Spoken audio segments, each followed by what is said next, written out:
కానీ కొన్ని వేల సంవత్సరాల నుండి వచ్చే సాంప్రదాయాన్ని మన వరకు అందించారు అంటే ఆ రోజు నుండి మనం తరం వాళ్ళ వరకు కూడా ఎక్కడ ఆగకుండా ఈ వైభవాన్ని మనకు అందిస్తున్నారంటే వాళ్ళు చిరస్మరణీయులు.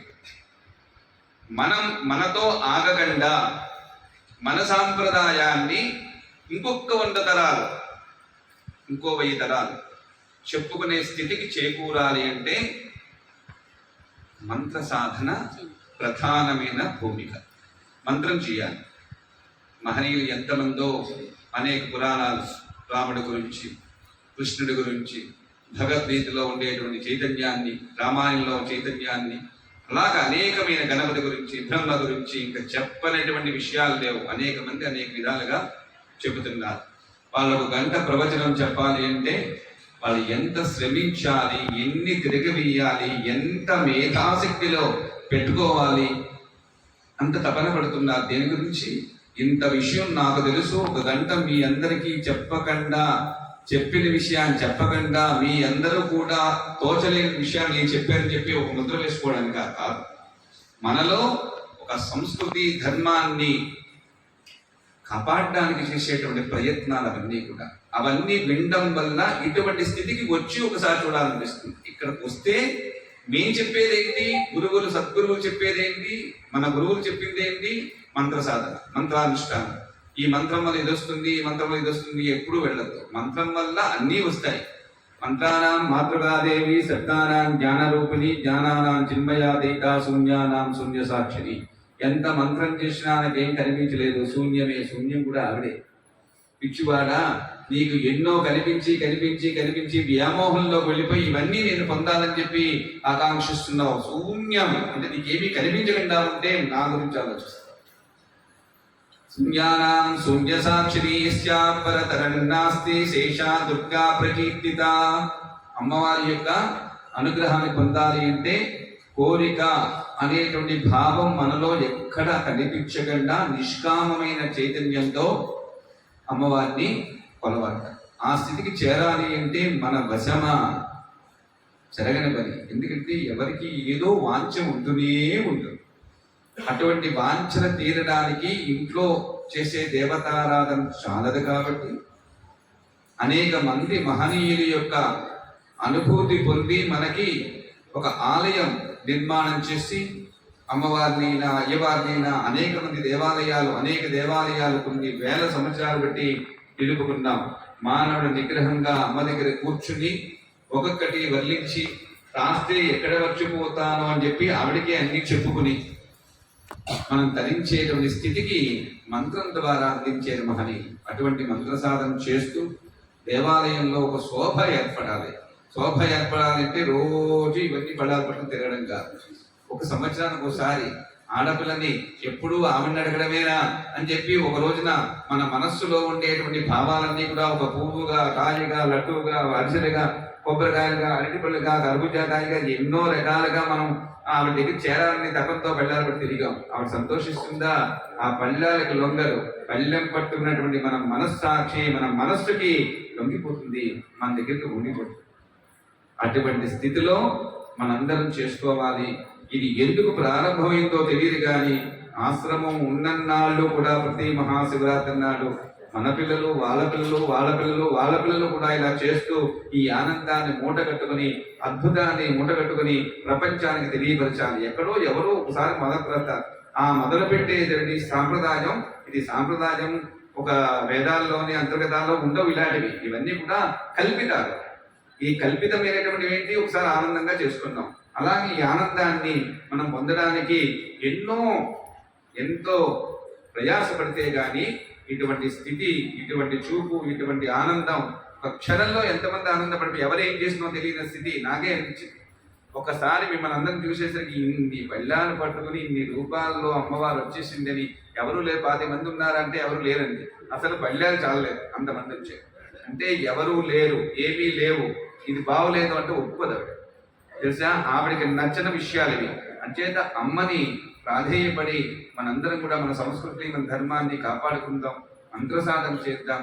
చేసేటువంటి ప్రయత్నానికి ఎవరైనా ఒక్కసారి ఆలయానికి, శివాలయం నాడు శివుడి దగ్గరికి, శుక్రవారం నాడు అమ్మవారి దగ్గరికి, శనివారం నాడు వెంకన్న బాబు దగ్గరికి, ఎంతమంది దగ్గరికి వెళ్ళినా బహురూప బుధార్జిత, అన్ని రూపాలు కూడా ఈవిడే, అన్ని రూపాయలు కూడా ఇవే. అంచేత రూపాయలకి వస్తాయి, రూపానికి మాత్రం రూపానికి రూపాయి రా, రూపాయితో రూపం రా. అంచేత మనం ఏంటి, ఒక మంత్ర సాధన చేస్తేనే రూపం దగ్గర కూర్చోగలం. అందుకే హిందీ సప్తశతిలో దేవతలు కూడా రూపం దేహి, యశోదేహి, విశోదేహి, విశోదేహి అని చెప్పి ఎన్ని వేడుకున్నారో ప్రపంచాన్ని కాపాడడానికి. నువ్వు సృష్టించిన సృష్టి మరెవరు సృష్టించలేరు. అటువంటి సృష్టికి ఎక్కడో కలంకం చుట్టిందమ్మా. ఈ రాక్షసత్వం పెరిగిపోతోంది. దీన్ని అణచివేయకపోతే రాబోయే యుగాల్లో రాబోయే మానవులందరూ కూడా చాలా కష్టాలకు జరిగిపోతారంటే ఆ రోజు కోరికలు తీర్చడానికి అమ్మ జగన్మాత చండీ అవతారం ఎత్తి అంత రూపంలో వచ్చి కాపాడుతుంది. ఇంకా చరిత్రలోకి వెళ్తే ఓల్డ్ ఉండే చెప్పుకోవచ్చు. అంచేత ఇటువంటి రహస్యమైనటువంటి చైతన్యాన్ని, లలితా సహస్రం ఎన్నో సహస్రాలు ఉన్నాయి, దేనికి రహస్యం లేదు. లలితా సహస్రానికి రహస్యం ఎందుకని చెప్పి ఒక పిల్ల అడిగింది. అంటే లలితా సహస్రమే రహస్యం. రహస్యానికి రహస్యయోగిని, అతి రహస్యయోగిని, పరాపర రహస్యయోగిని. రహస్యమే కాదు, అతి రహస్యం కూడా ఇందులో ఉంది. రహస్యయోగంలో పరా అపర రహస్యయోగిని కూడా ఉంది. అర్థమైంది? అంచేత రహస్య ఎవరో అడగలేదు ఈ పిల్లకి. అంచేత ఈ రహస్యమైన చైతన్యం అంతా కూడా విష్ణు సహస్రం, శివ సహస్రం, గణపతి సహస్రం, సహస్రాలు ఎన్నున్నాయో అన్నీ కూడా అమ్మలోంచే ఉద్భవించాయి. అంచేత అటువంటి చైతన్యమూర్తికి ఒక్క క్షణంలో మనం హాయిగా తెచ్చేసుకుంటున్నాం. మనం అటువంటి స్థితికి ఎంత పూజ చేస్తే, ఎంత భక్తితో విశ్వాసంతో ఆవిడ జపం చేస్తే మనకు దొరుకుతుంది. అంత అందమైన జీవితాన్ని, అంత అందమైనటువంటి భావాన్ని మన గురించి ఒక క్షణం అక్కడ కూర్చుని మనం తరింపజేస్తుంది ఆలోచించేది. అంచేత మనందరం కూడా ప్రతిరోజు శివరాత్రి, మహాశివరాత్రి అంటే నెలకోసారి వచ్చే మాస శివరాత్రి, సంవత్సరానికి ఒకసారి వచ్చే మహాశివరాత్రి. మనలో ఉన్న చీకటిని పోగొట్టేటువంటి చైతన్యమూర్తి ఈశ్వరుడు. ఈశ్వరుడు ఎంత ఇస్తాడో అతనికే తెలియదు, ఎంత తీసుకుంటాడో అతనికే తెలియదు. అంటే ఇచ్చింది నిలుపుకోకపోతే అదంతా పొడుగు చేసి రాసేసుకుంటాడు మనకి దొరకకుండా. అంచేత ఐశ్వర్య ప్రధాన ఈశ్వరుడు. ఐశ్వర్యాన్ని ఇచ్చే ఈశ్వరుడిని ఐశ్వర్యం గురించి కాకుండా మహానుభావ నాకు బ్రతకడానికి జీవనాధారమైనటువంటి ఐశ్వర్యాన్ని ప్రసాదించు.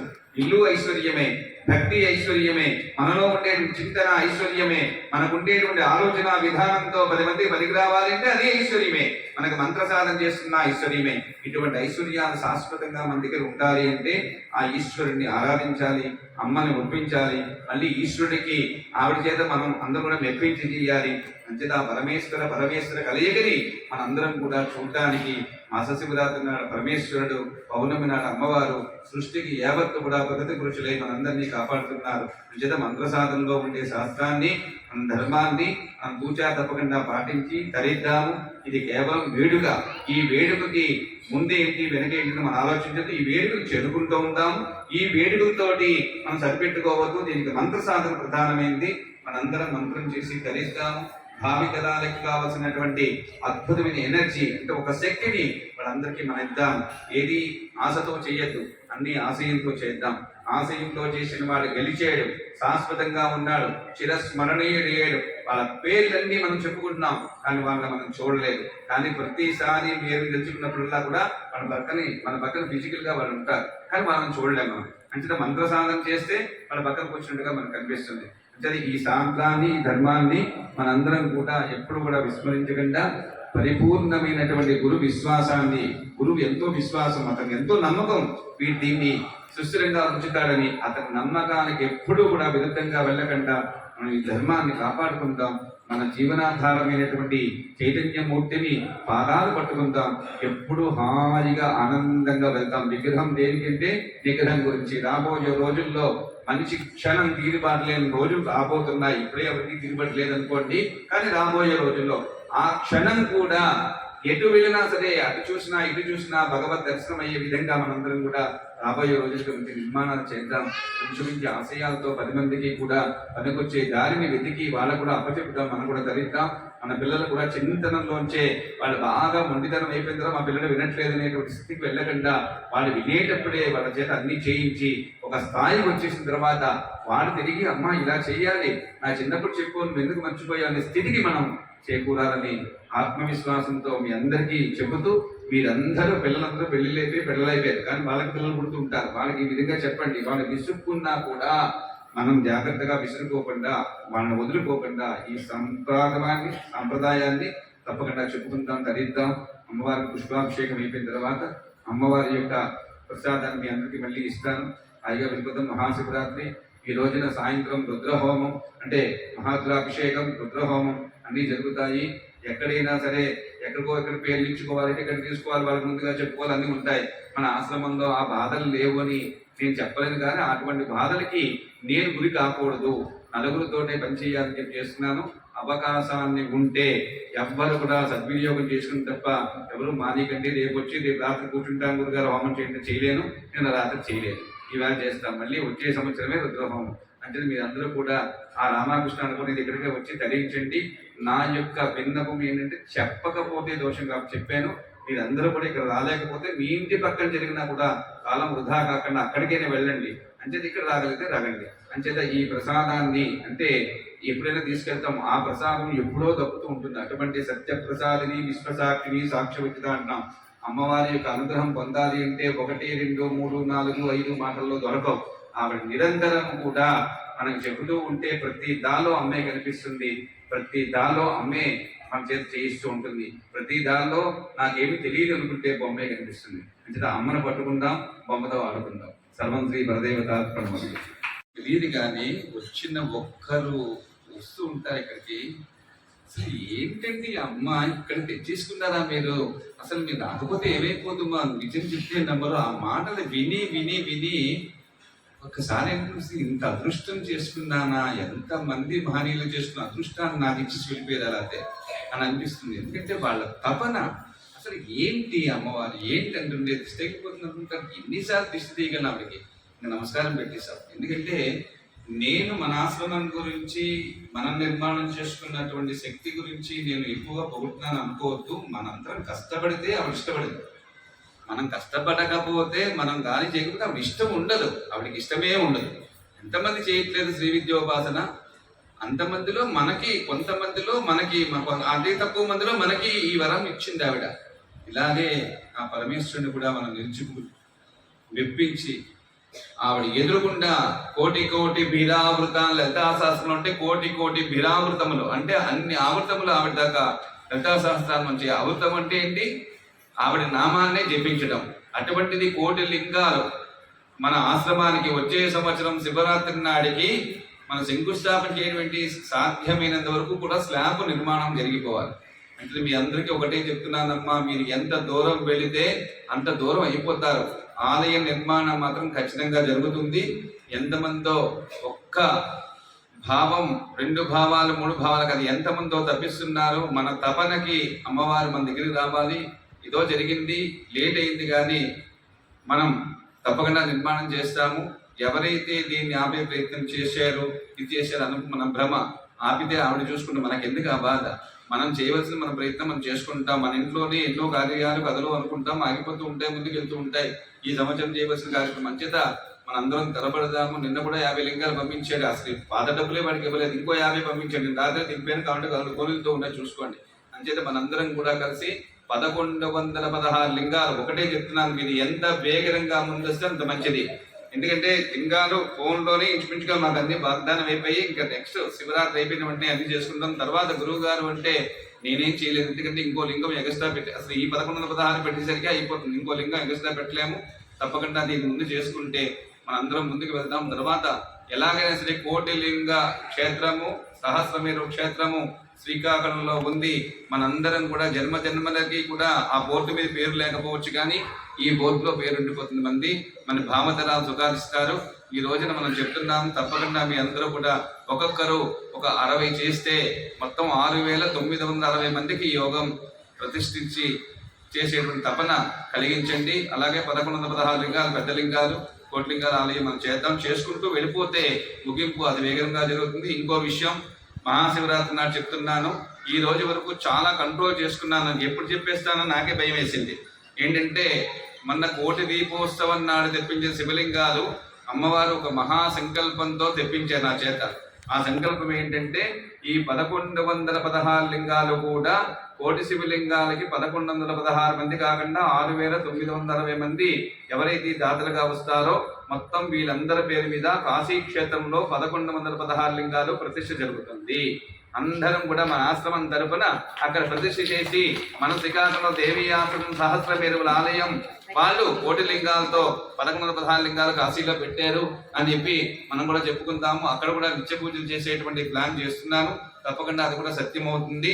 అంచేది మీరందరూ కూడా సహకరించి ఒక్కొక్కరు 60 మందికి వేగరంగా మనం చేసుకోవాలి. తర్వాత మీ ఇష్టము.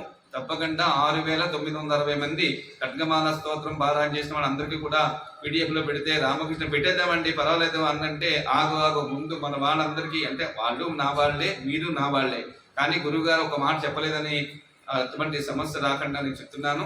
మొత్తం 241 లింగాలు ఎవరైతే కడతారో వాళ్ళందరికీ కూడా ఒక దాతగా, అంటే 6900 మందికి ఈ అవకాశం, 6696 మందికి ఈ అవకాశం. 1116 లింగాలు వస్తాయి. ఒక్కొక్క దానికి మధ్యలో పెద్ద లింగం వస్తుంది, చుట్టూరా 9000 లింగాలు వస్తాయి. 1 కోటి లింగాల ఆలయం నిర్మాణం జరుగుతుంది.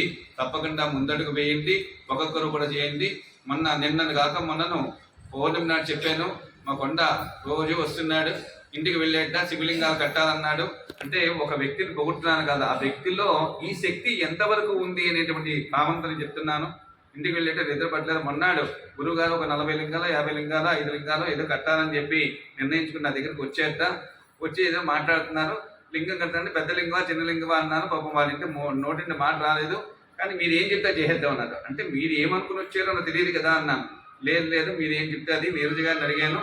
అడిగితే నిన్ను అడిగారు కదా, నిన్ను అడిగితే ఆ గురువుగారు నీరజ్ని అడిగాన్నావా, నువ్వు కనిపిస్తే నువ్వే అంటు ఆ విషయం తను చెప్పింది. సరే నీరజ్ ఏం చెప్పిందో నేనేం చెప్పింది తెలియదమ్మా, తప్పకుండా చెయ్యన్నాను.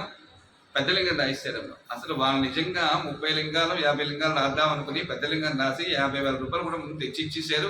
వాళ్ళు ఇచ్చిన పావుగంటకి లింగాలు వచ్చేసాయి. అంటే అమ్మవారు ఎంత గొప్పదో మనకి చెప్పక్కర్లేదు. ఆవిడ గొప్పతనాన్ని మనమే ఆలస్యంగా తెలుసుకుంటున్నాం. అంచేత మనందరం కూడా తెలుసుకుందాం. పద్మ కట్టేసింది, వీళ్ళందరూ చాలా మంది కట్టేసిన వాళ్ళు ఉన్నారు. ఎప్పుడో ఇచ్చింది ఆ బిందు వీళ్ళందరూ కూడాను. అంచేత తప్పకుండా మనం పెద్ద లింగాలు చేద్దాం. అలాగే ఒక భార్యాభర్త మొన్న వచ్చారు. ఏంటో శర్మ ఎక్కడి నుంచి వచ్చారు, 6 లక్షల రూపాయలతో పెద్ద లింగమే పెడతానన్నారు. అంటే ఇంకా చేతికి అందలేదండో, గోల్డ్ డబ్బులు వచ్చాయి అనుకోగలరు. కానీ వాళ్ళందరూ మనసులో అనుకున్నారు, చాలు శివలింగం ఎప్పుడైతే ఆపేద్దాం అనుకుంటానో ఇంకా నాకు ఎందుకు ఈ చికాకు శర్మ మీరు చూసి ఉత్తేజపరిచిన. ఒక మొక్కకి నీళ్లు పోస్తే ఏ విధంగా వికాసిస్తుందో అలాగే ఒక మొక్కలో నేను చెప్పే భావానికి వాళ్ళని నీళ్లు పోస్తున్నారు. ఒక మొక్కకి అన్ని శక్తులు వస్తే ఒక మొక్కకి ఇంత శక్తి ఉండాలి. అంటే ఈ మొక్కలు చెప్పేవన్నీ కూడా మీరు పాటించండి. మనందరం ఎప్పుడు అటు ఈశ్వరుడికి మహాశివరాత్రి నాడు మహారుద్రం, పౌర్ణమి నాడు శ్రీచక్రార్చన ఒకటే చెప్తున్నాం. భూప్రపంచం అంతా తిరిగినా కూడా ఎక్కడ దొరకని ఐశ్వర్యం పరమేశ్వర శక్తితో వస్తుంది. అందరికీ చెప్పండి. దూరం ఎంత వెళితే మనిషికి దూరం అవుతాం తప్ప భగవంతుడికి దూరం అయ్యే శక్తి ఎవరికీ లేదు. ఒకవేళ దూరం అయితే ఆవిడే నమ్ముకుంటుంది. అంచేత మనందరం చేద్దాము. మిమ్మల్ని అందరినీ ఆకట్టుకోవడానికి చేసే ప్రయత్నం నాది కాదు. మనందరం చేస్తే అతి వేగంగా అవుతుంది. ఒకవేళ కొంతమంది చేస్తే లేటుగా అవుతుంది, కానీ అవ్వడం ఖచ్చితంగా అవుతుంది. ఏమ్మా మనందరం పరాపశ్యంతి మధ్యమ వైఖరి రూప. పరిపాలించేటప్పుడు ఒకలా ఉంటుంది ఆవిడ, పరిపాలించేటప్పుడు నాయనా బాబు అనేప్పుడు ఒకలా ఉంటుంది, కానీ మనందరినీ దండించినప్పుడు ఆవిడ రూపం ఒకలా ఉంటుంది. అంటే 3వ రూపం తెచ్చుకోకుండా మనం ఈ 2 రూపాల్లోనే ఆవిడ దగ్గరగా అయిపోతాం, తరిద్దాం. తపస్విని తాపసారాధ్య తను మధ్య తమోప అని చెప్పి మనందరం జాగ్రత్తగా ఉంటాం. సర్వం శ్రీ వరదేవతార్పణమస్తు.